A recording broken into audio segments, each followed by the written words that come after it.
Whenever any new technology comes along, it inevitably causes controversy. Once upon a time, TV was the bogeyman as adults fretted over its negative influence on the kiddywink generation. We teachers feel that television is bad for children. Despite being a less sedentary and arguably more challenging pastime than television, video games have been demonised more than the Gogglebox ever was. Of course, even some early games were asking for it, such as the ghoulish arcade game Death Race, in which you had to squish people to survive. It caused an outcry in America, although the visuals were so basic the actual cabinet was more grisly than the game itself. Here's a rare example of an early commercial controversial game, Beat 'em and Eat 'em on the Atari 2600, in which you control two naked women there at the bottom of the screen. You have to move them left and right to swallow semen being ejaculated by a man on the roof. It's basically just simulating an average Saturday night in Plymouth. Explicitly adult games tended to be flogged in small ads in the back of computer mags or illicitly swapped around on pirated tapes, but they did exist. Take this charming Portuguese game, Sex Crime, on the ZX Spectrum, in which you play a man who has to run around a hospital having sex with women in comas without getting caught. It's alright, it's not as good as the real thing, obviously. These early nasty games tended to look so basic they were more like tasteless scribbles than anything else, the equivalent of a knob scrawled on an exercise book. They were largely ignored, partly because they were dreadful and partly because it was just widely accepted that adults were using home computers and playing games, not just kids. But by the 90s something had changed. The graphics had improved for one thing, and the success of Mario and Sonic meant that games were largely perceived by the rest of the media as being children's toys. Consequently, if anything even vaguely grown up reared its head in video game form, it could only be processed as a terrible threat to our youth. MPs have criticised the makers of a new video computer game after reports said it featured the mutilation of women. One MP said it shouldn't be sold in this country because it would have a bad effect on children. One sequence in Night Trap in particular, in which a girl is stalked and seized by ghoulish figures, then put in a metal clamp around her neck and dragged off screaming, has provoked a hostile reaction. Despite the hostile reaction, Night Trap was actually a fairly daft and broad horror movie spoof in which you played a CCTV operator trying to spring traps and save women from some stupid alien intruders in masks. What it undoubtedly wasn't was an educational tool aimed at teaching children to maim and to murder and to mutilate. Only an idiot could possibly think that it was. It's absolutely outrageous to teach children to maim and to murder and to mutilate in the way that this video undoubtedly does. Video games are turning many young people into addicts and making them aggressive, according to a new report. I think that it does change behaviour a lot. Because, like, if your mum said to you, you've got to do homework, I'd say, no, I'm playing my Game Boy, wait till I finish my game or something. Yeah, of course, in the old days when everyone played with, I don't know, wooden pegs, kids couldn't wait to do their homework. Still, at least video games weren't, I don't know, sending out subliminal messages that you could condemn as manipulative and sinister.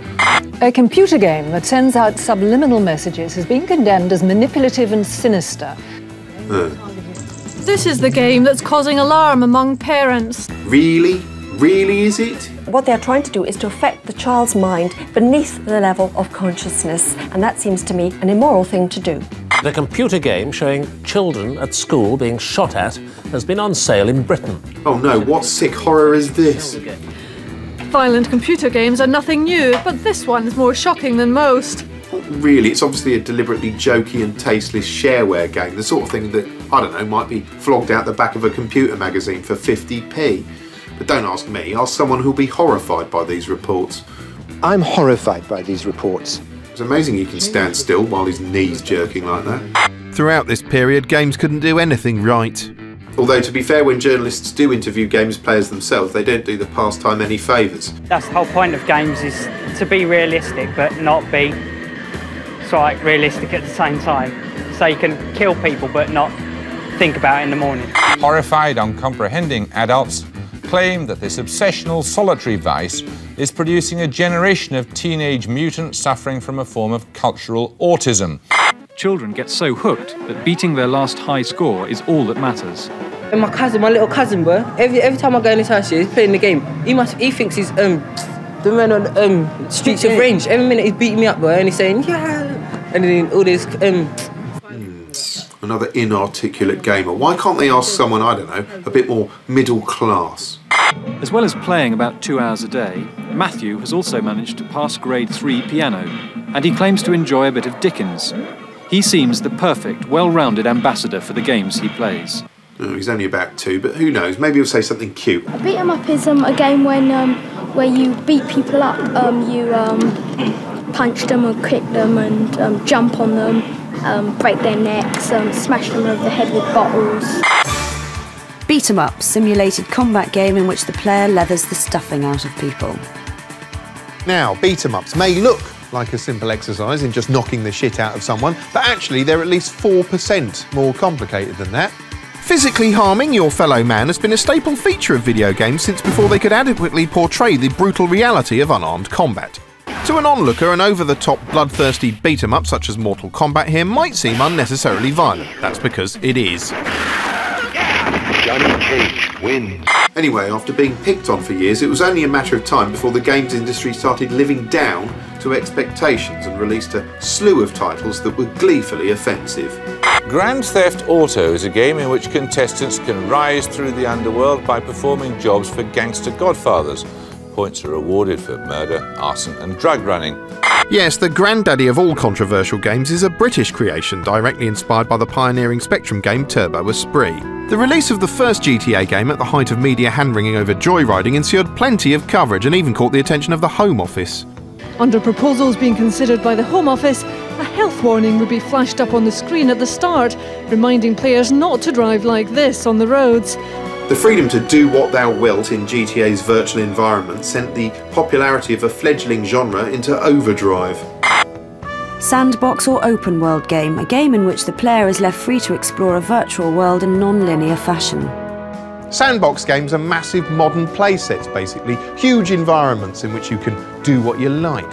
They started back in the day with the epic space exploration and trading simulation Elite. Elite gave the impression of containing an entire functioning universe, but actually that was an illusion. Computers weren't that powerful back then. Instead, the thousands of planets and solar systems the player could explore were generated by a clever series of algorithms.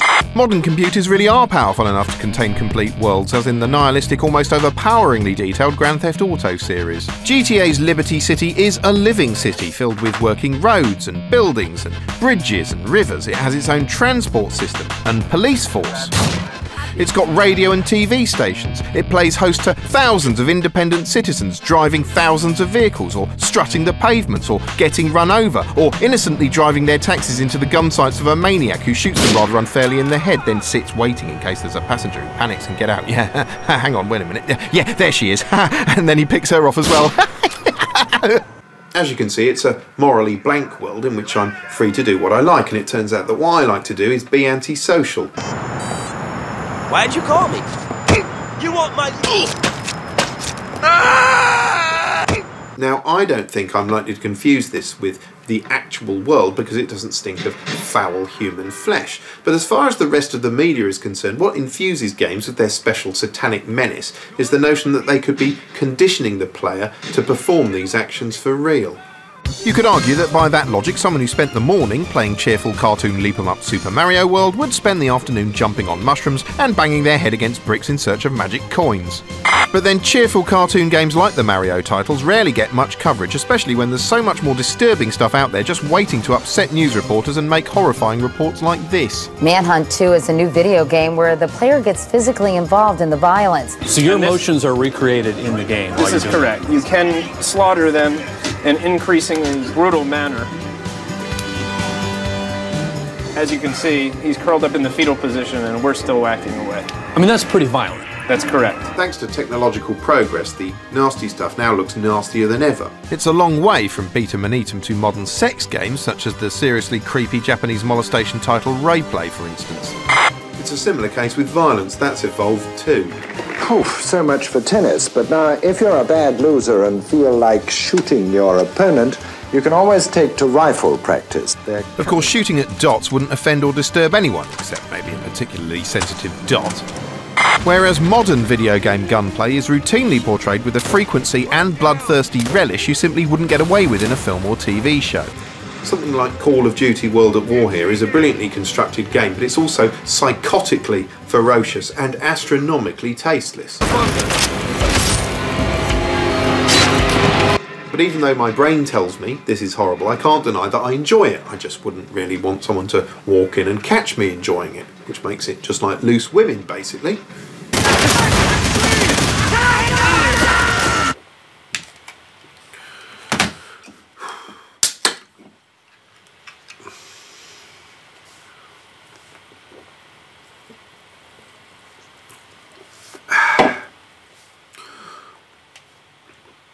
Ooh. Right.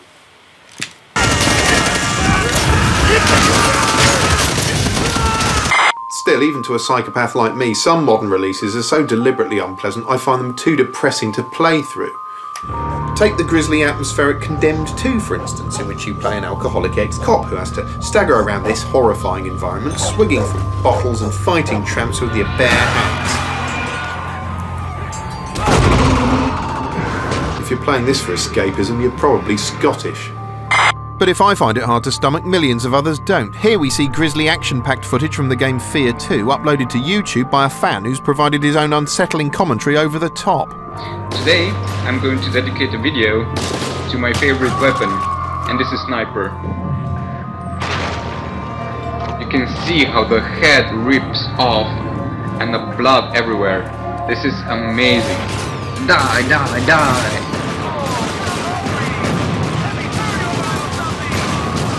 Can you smell the burning flesh? I can.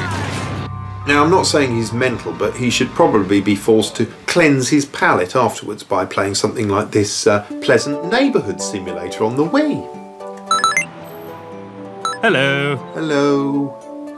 Hello. Good morning. Hello. Ooh, see, isn't that lovely? Doesn't exist, mind. Anyway, not everyone likes violent games. This is the downright revolting Mad World on the Wii, and here's singer-songwriter and video games reviewer Rebecca Mays with a musical review of it. Here at last, a hardcore game on the Wii that's nasty, stylized violence that we call comedy, like Itchy and Scratchy, like Tom and Jerry. I just stabbed a guy through the eye with a road sign, pulled out his heart with my bare hands. Do I feel alright? No, I feel dirty. There's really something quite unnerving about all the blatant puffing and the disturbing commentary.